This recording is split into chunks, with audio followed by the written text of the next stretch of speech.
It's the morning drive with me, Tim Elliott. Now, Dubai is tightening safety rules across the city. We have a new public safety law issued by His Highness Sheikh Mohammed bin Rashid Al Maktoum, and it sets stricter standards for venues, for buildings, for products, public spaces. There are fines up to a couple of million dirhams for repeat violations, potentially.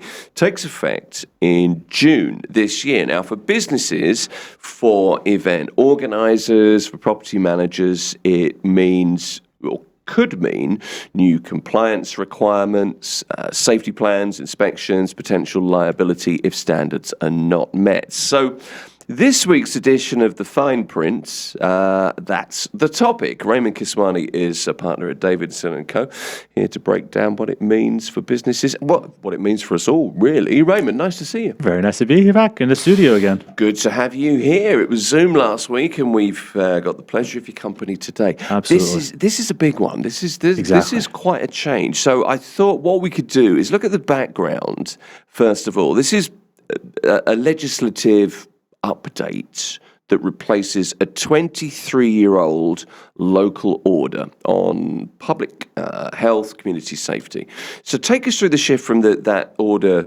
I can't believe 2003 is 23 years ago, first of all, to where we are in 2026.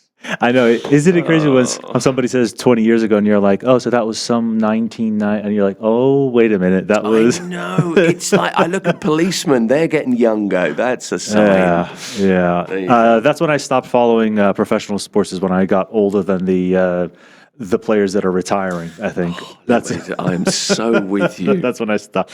But it's exactly what you said. I mean, the main goal is to move public safety legislation from this sort of patchwork, more reactive model into a concise, clear, modern, citywide legal framework. Yeah. So the intent of the law, it's to ensure high safety standards for individuals, properties.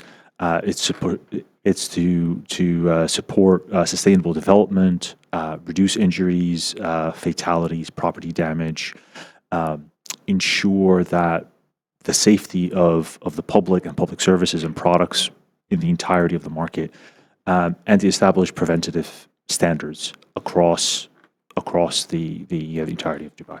So, if we were to look at what this is doing, I would say it's prevent harm before it happens in the first place. Secondly, it's to assign responsibility more clearly. I would say it also standardizes expectations across various sectors where the public is exposed to risk. And lastly, it makes enforcement clearer and more credible. So why does this matter to a place like Dubai? Well, I mean, the economy is built around things like real estate, hospitality, tourism, leisure, retail, logistics, airlines, all these things that we've been very much hearing about in the news for the past week. And those events that are public facing, in that kind of environment, public safety is not just a moral or a regulatory issue. It's very much an economic infrastructure issue. I mean, if we just have a consideration of what happened to the Fairmont, where it was hit with a bit of debris, I mean, we all saw the headlines and all it, but it was back in full service within a day. So, I mean, that economic infrastructure is there, and to protect it, basically. I'd say another key point here is that the law is broader than just sort of a basic fire and life safety kind of compliance. Yes, there is about fire safety equipment, evacuation measures are all part of it, but it covers things like lighting, ventilation, overcrowding, hearing hazards, product safety, building maintenance. So it is so comprehensive and so wide-ranging. And again, it's taking this kind of patchwork safety legislation and combining it into one comprehensive, modern law. It's a modern framework, isn't it? Really, it's quite a high-tech framework as well. So it goes from everything, as you say, it's kind of all-encompassing. It could be a swimming pool. It could be a global event. It covers so much. We'll try and get into some of the details. But what sectors are going to feel the biggest impact from the legislation, do you think? It's a big one. I mean, I think really kind of taking a step back, it's the sectors that have the highest public interface and the highest concentration for physical risk. Right. So I would say at the top of that list is your hospitality, leisure, entertainment, and events, because the law specifically addresses venues and events and sets requirements around equipment standards, lighting, ventilation, safe entry and exits, occupancy limits to prevent overcrowding, noise controls. It also specifically requires firefighting equipment, emergency evacuation measures, first aid, trained safety supervisors, alarm systems, safety signage, and it goes on and on, right? So so it means places like hotels, restaurants, beach clubs, malls, like we're in right now, cinemas, exhibition venues, sports venues, all of those are going to have to pay close attention to this law. You know, really any business that is inviting the public into a controlled environment will be looking at this law and they should be asking, do our physical layouts, our staff training, our emergency procedures, operation manuals actually meet the standard that the law is pointing forward? And another one that might be a bit overlooked, I think, is your real estate and property management, because again, the law sets standards and requirements for relating to maintenance activities for inhabited buildings and homes, as well as things like electrical devices and equipment. So businesses such as developers, owners associations, community managers, property managers, landlords, you know, all of those with public facing or mixed use assets are going to be affected. So it's very wide in the sectors that it reaches. And I think really everybody needs to pay close attention to it. I've looked through lots of it and spent some time last night. And your point about it being wide-ranging is a good one. So I picked a few things out, and I'm hoping I can kind of throw a few things at you. Yeah. And I want to start with the leisure sector, because that was kind of the standout sector, if you like, that immediately kind of jumps off the page. But how will new things like the crowd control measures, these are mandatory now, change the way, you know, high density areas like, I don't know, the malls or maybe Global Village, or how will it change the way they manage peak capacity at times like, you know, the Eid holiday, for example? Because there's a very real effect there, isn't there? Yeah, I mean, it's really having to sort of, the law requires a preventative approach rather than a reactive approach. Right. So it is, you know, with those types of events, it is planning for them ahead of time. You know, noticing that, yes, there is going to be a higher volume during, for example, an Eid holiday or New Year's Eve or a special sale or whatever it may be, and making sure that you have the technology and the wherewithal to be able to understand the occupancy that you are allowed to have and what is the maximum to that. How are you going to ensure that you prevent overcrowding? How are you going to train your staff to be able to keep count and detect when things are getting overcrowded? What do you do when you reach that capacity to prevent, for example, you know, a rush to the door type event? So it is really a multi-layered, multi-step, multi-organizational method that you have to look at. So I mean, what I would say is businesses generally should identify whether they fall within those higher risk categories under the law. Again, venues, events, public spaces, even residential and mixed use buildings, where you have that, where you are involved in high visitor turnover and crowd density, then they really need to compare their current procedures against the themes and the expectations that the law has. Things about entry and exits, how is that managed, how is that controlled, how is that signaged, crowd management, your ventilation, your alarm systems, your trained safety personnel, and your emergency evacuation readiness. You know, those are going to be really key to that. And there's also, in terms of governance, how do you make sure that you're not just doing a tick box approach in terms of compliance, but everybody knows who is responsible for what, rather than sort of just I assume somebody else is responsible for this, right? So I mean that's where I think the law is doing a great deal to change what is the current status quo. Okay, you mentioned something. Noise levels are now going to be, they're going to be strict limits. There's going to be a legal requirement that there is a strict limit. So we have lots of big beach clubs, lots of concerts, you know, there are plenty of events. So that means introducing a way of measuring auditory levels as well. So we're going to be seeing some venues, I guess, getting up to date with, I don't know, soundproofing, sound damping technology. There's all sorts of things. I think the point is that you now have to consider under this new law. Simple as that. Exactly. So the law, another thing that I was reading last night, the law mandates trained safety supervisors for public venues. So you would kind of take from that there's going to be some kind of certification process, maybe a new standardized process that the municipality may introduce at some point. There's a lot more to come.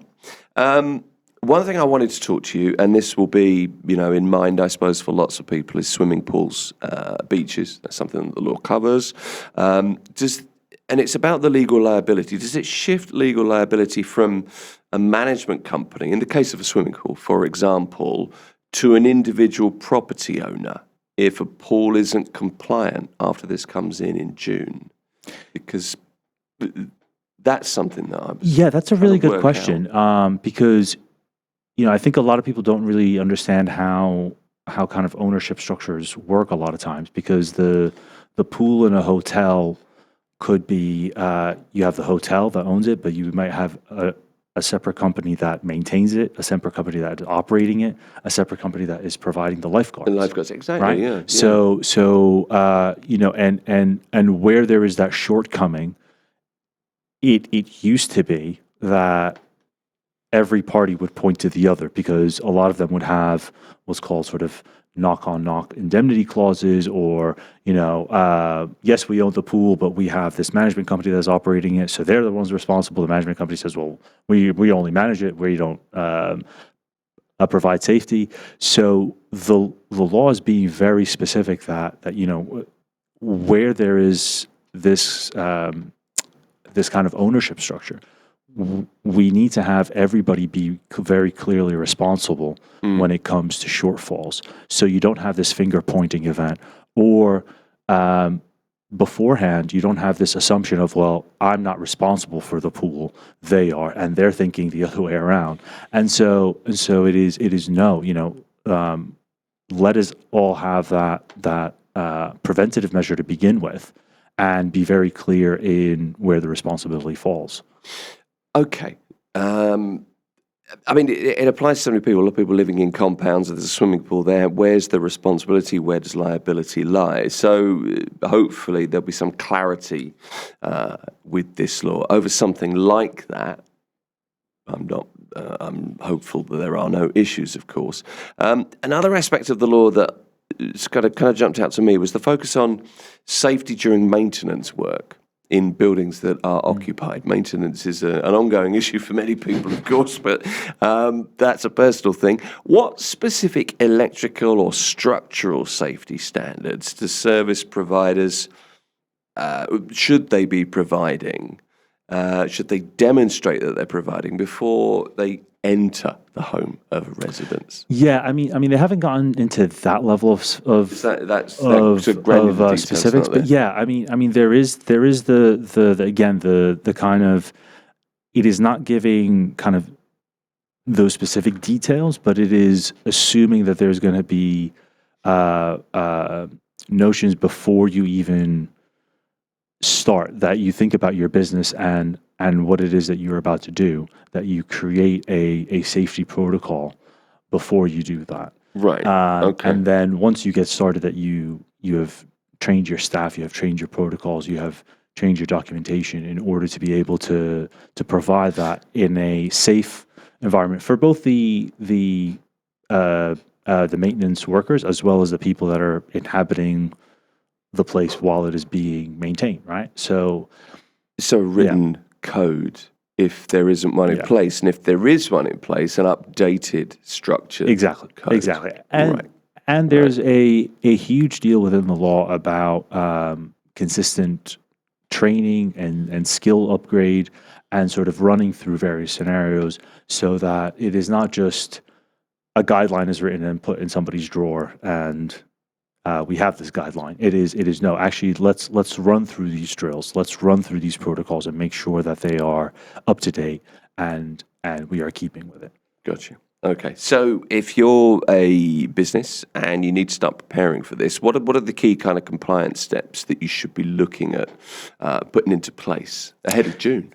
Yeah, it's a really good question. I think, it's really important to not sort of think about it as this is a June 2026 problem, and really think about it as you want to get ahead of this before June, because let's not wait for that to happen before you start finding out that you have to play catch up. Do it now. So yeah, exactly. If I were advising business today, I would say, break this time into sort of three phases. The first phase is to identify and to diagnose what you currently have. Map the parts of the business that are likely to fall within the law's higher risk areas. So your venues, your public access areas, your building operations, events, entertainment, etc. Your pool and beach, the electrical equipment. Those are all going to be higher risk. So then do a gap analysis against the themes expressly mentioned in the law to identify that. The second phase would be to remedy and to document what you've done. So update the procedures, assign ownership, retrain your staff, review signage, test the alarms, test the systems, verify the first aid arrangements that you have, confirm all of that. And businesses should also review contracts with operators and vendors and contractors to make sure responsibility is very clearly allocated and backed by practical reporting obligations. So that would be your second one. And then the third phase would be an audit. Run continuous drills, conduct inspections, ask external legal counsel or a compliance specialist or health and safety consultants to pressure test the system and make sure that it is up to speed.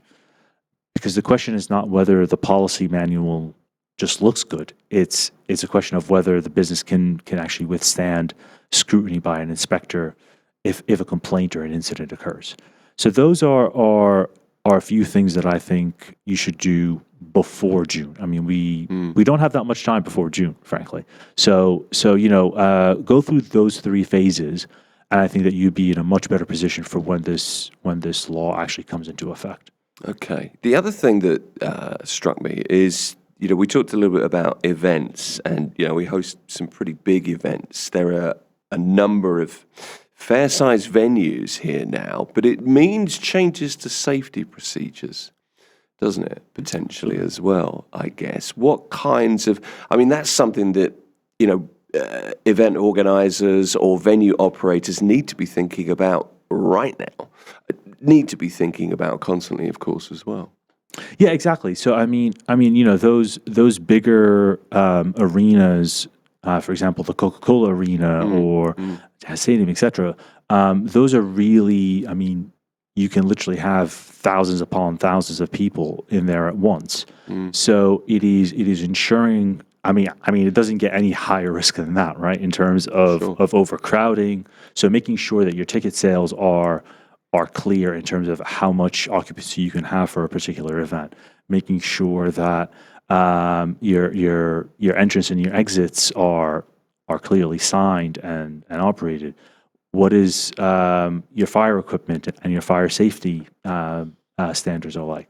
How many personnel do you need to have in terms of staff during an event, right? To have a decent security to population ratio, making sure that they are trained and they know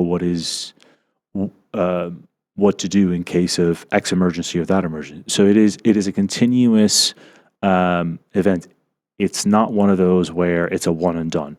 It is an ongoing obligation for each time, because you can easily have two very different events happening at Coca-Cola Arena, a basketball game or a concert or another show, and each of them is going to have a different crowd size, a different entrance and exits, and so that will dictate how many staff you need to have, what sort of alarm bells you do, and what kind of training that you do before that event. So it is plan. As they sort of say, it's have a plan for a backup plan for a backup plan. It's so interesting, this law, because I looked at it and I thought, a public safety law, it'd be great to talk to Raymond about that. Then I looked at the law and I thought, well, this is going to take a while, because it is so wide-ranging. There's a couple of things that I wanted to add as well. I have a huge list of stuff.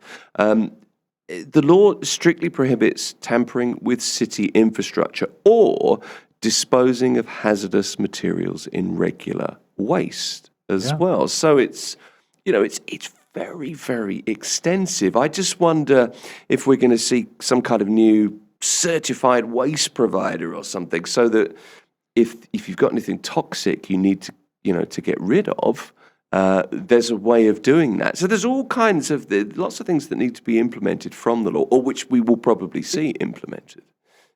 I think it's extremely interesting, and it's again, one of those really kind of changing the traditional thought process and the traditional definitional segments, right? When I think for a very long time, we always sort of thought health and safety, we thought about fires, earthquakes, entrance and exits, etc. Right? Pretty straightforward. But I mean, here you have a really interesting law that is in 2026, and how the world has changed and how Dubai has changed over the past 20 years, where we are thinking about sustainable development as a health and safety protocol. That's a good point. Right? So when we're talking about disposing of hazardous waste, that's no longer sort of an environmental issue or sort of its own separate law. No, we're encompassing that within health and safety because, well, disposing of hazardous waste in a typical landfill is going to be a hazard to our health and safety. So it's really interesting as to how the thought process has worked and how it is developed and reshaped our thinking. And I think it's really a testament to how Dubai is so ahead of the game a lot of times. It codifies sustainable development in some areas, doesn't it? That's really interesting. I hadn't thought of it in that way. Fines potentially, repeat violation, something like 2 million dirhams, and you would imagine enforcement is going to be strict. Oh, I mean, I wouldn't put it at all past it. Yes, so I mean, enforcement is going to be serious. Businesses should assume that the authorities intend for this law to have a very practical bite from day one. So that's where I'm sort of saying, don't wait for June to start having a think about it. The the framework itself points to that direction. I think violations can attract fines from anywhere from 500 dirhams all the way up to the millions. Yep. And repeated offenses within 1 year can be doubled up to 2 million dirhams. So, and on top of that, not only just the financial fines, but Dubai municipality and other relevant authorities have enforcement powers to document violations, to issue reports, and to even involve the police where necessary. So this is not just kind of a symbolic, hopeful drafting. There is really enforcement architecture built into the law itself, and I think the enforcement is going to be strict because the law is tied to public safety. This is not just an administrative housekeeping effect. Regulators tend to take a very hard line when it comes to public safety, and the law is very clearly aligned with Dubai's broader positioning as kind of a highly regulated, internationally trusted place to live, work, invest, and host events. So that kind of environment is going to have the enforcement part of it built in. So and really the law itself is very express in saying that that if you are fined, you have a very express written appeal process. You have 10 working days, and the decision is going to be in 30 days, and that's final. So it is a very strict enforcement. It is built into it, and it is redefining what public safety is. It is, and it's categorical, isn't it? There's also the aspects of the timing of this as well. I mean, clearly, legislation like this takes some time to bring together, to draft. But it's this timing when, public safety is so much, it's so in the limelight when you consider what's going on around the region, of course. That's also an interesting point. And I think part of the benefit of that is the focus on, well, this is happening, you need to be thinking about this, and, hasten processes as you're, advising. Yeah, exactly. I mean, we're not living in a bubble. To be clear, this law has been in the draft for significantly... clearly for some time. Yeah, exactly. Yeah.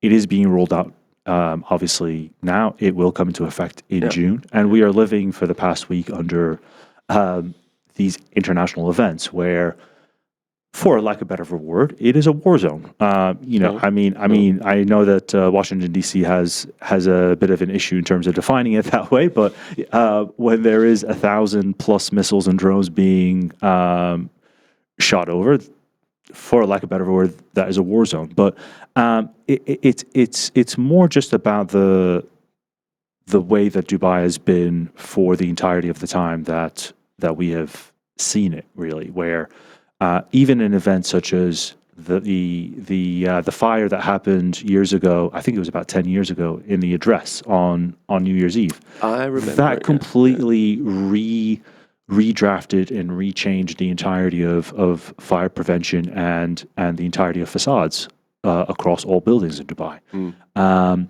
So Dubai is one of these places where there's a constant wanting to move forward, right? So where something, it's either aimed at preventing something from happening, or when one thing happens, we take a very clear learning lesson from it and we change it. And so that's where I think that this law kind of comes in about, public safety is not just another tick box approach.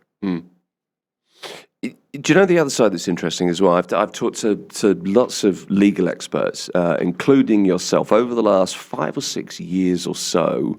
And what has always struck me is the pace at which the legal system, for want of a better word, changes, the dynamism in the sector and the rate at which decisions are made that, well, this law needs redrafting, we are living in a more modern age, whatever the aspects of the law need to be updated to are updated, and it's done quickly. And it's very hard to get across just how dynamic a sector it is, I think. But you lived through it, obviously. Absolutely. I mean, again, I've been here for 12 years, and I think, if you speak with any any sort of lawyer or legislature in other jurisdictions, be it anywhere in Europe, frankly, the U.S., Canada, etc. The rate that is, there's a lot more talk than there is actual action. You're talking about case law and laws that have been on the books for hundreds of years sometimes, and the updates are so minuscule, and so there's always a lag time that law has to try to meet up with technology, with the pace of how humans are changing, because we as humans evolve a lot quicker than the law, and so law is always trying to play catch up. But here, that catch up is significantly closer than anywhere else, frankly. I still remember when I first came out here, pretty much any conference that I would go to, there was always a comparison of how Singapore was acting, because Singapore was the one that was sort of well ahead of the game in terms of technology and law and etc. And Singapore, as a jurisdiction, is a much simpler jurisdiction, frankly, because it is really a city-state. It's tiny compared. Right, exactly. Yeah, that's right. It's tiny in terms of its population, and they don't have the kind of dynamics. Whereas the UAE is a very, very complicated country. Mm-hmm. It's made up of different emirates, each one with its own legal jurisdiction, with its own courts, with its own laws. There's a federal system. There's free zones, and yet now, 12 years ahead, I'm seeing people consistently wanting to come to Dubai from Singapore or from Hong Kong, rather than being there. So it just goes as a testament to show how this place is continuously evolving, and how the rate of the legal sector and laws that are being drafted and enacted are really forward thinking rather than reactive. I mean, as I know this is a little bit off topic, but if there was ever a testament to what has been happening over the past week, I mean, my sort of gauge to all this is the type of clients that are coming to us over the past week. Yes, there have been people asking questions to things related to delays, force majeure, etc. But we have gotten instructions on corporate restructurings, on investments, on going ahead with opening up a business here. So, and I can't think of another example where there's literally thousands of missiles being launched and people are thinking about investments and corporate openings. So, I think that that's all really a testament to how the law is being enacted in a way and is backed up by a government that is helping businesses. It's interesting you say that. And it's slightly off topic, but I think you get away with that in the situation that we're in now, to be fair. But it's a good thing to hear. And it's been kind of echoed through the week. And I end up going back to this. Anybody watching this from abroad will be, you're paid to say that. You're just actors. It's this, it's that. But it is not the case. Yeah, exactly. I mean, look, I have seen it make its way around, not just Instagram or Facebook or whatever, but even on very reputable news organizations, including ones like the BBC, where there is this attempt in a numerous amount of videos of trying to tie the UAE advertiser license that we talked about a few weeks back, right. And trying to tie that and sort of make it that that's the reason why so many people seem to be positive online in Dubai and the UAE, because they have to have a license as an influencer. So that's why all these influencers are so positive about what is happening here currently.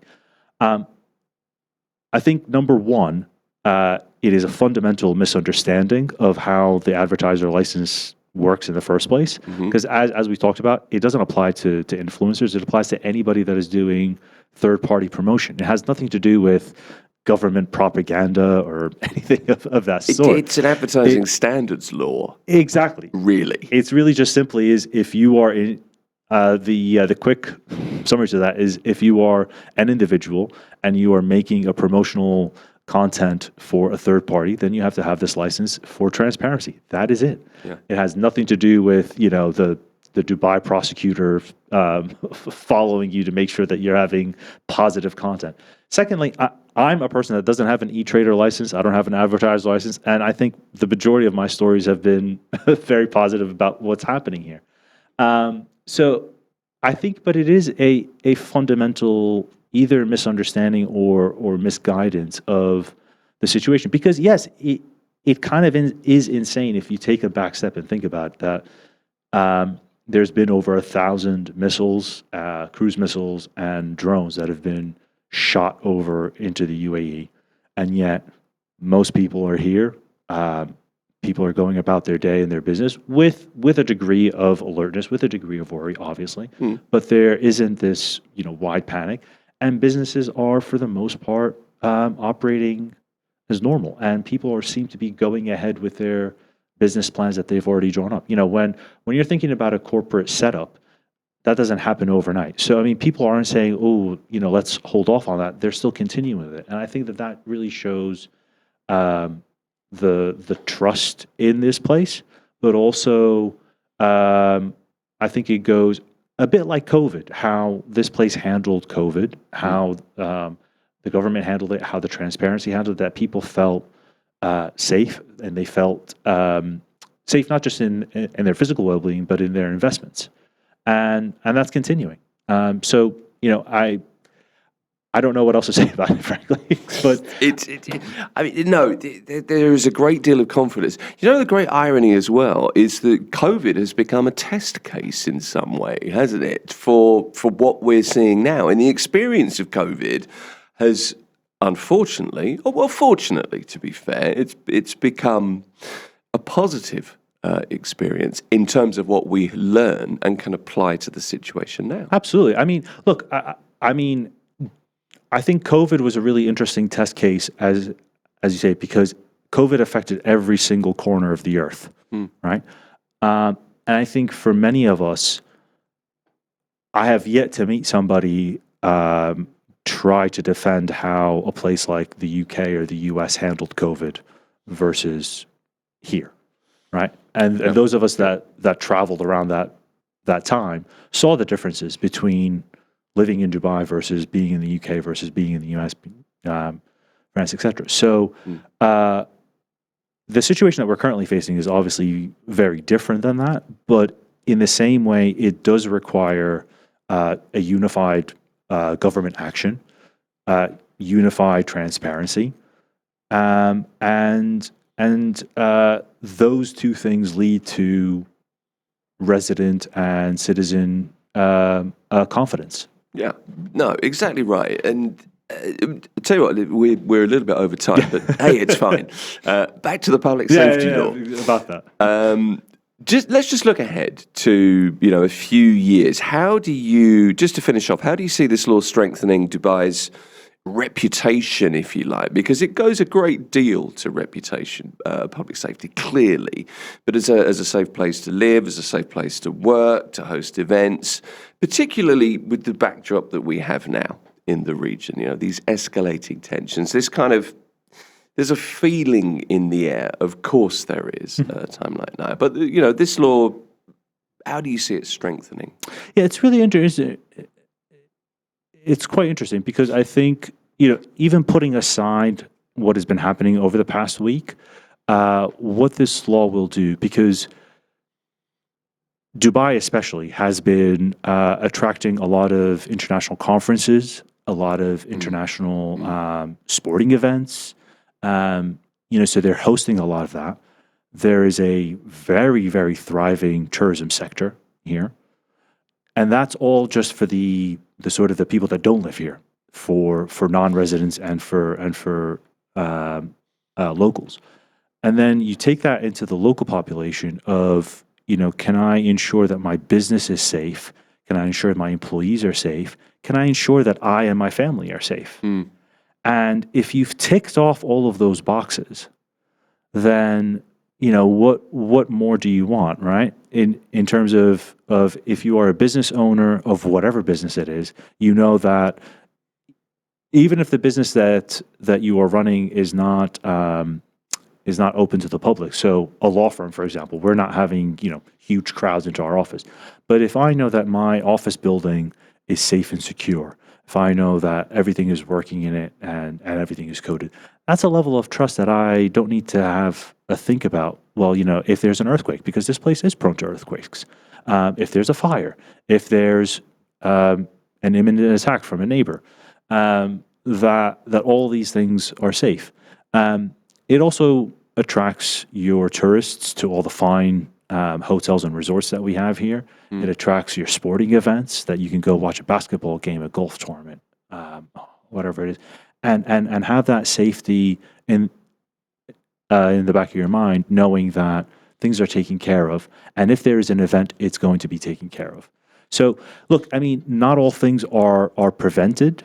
Or can be prevented, but it is having those mechanisms in place that if there is an issue, it's going to be handled well, which is exactly what we're seeing here, right?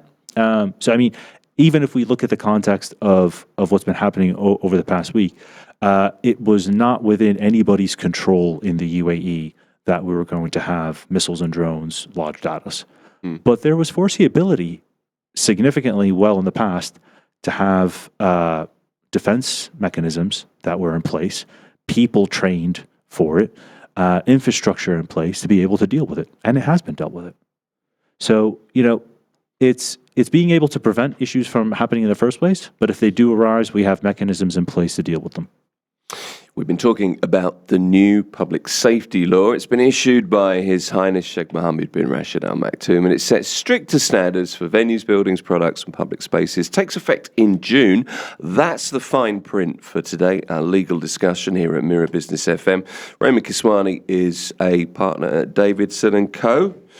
Thanks for your time. Thanks very much. Good to see you. Yes, yeah. It's Mirror Business FM.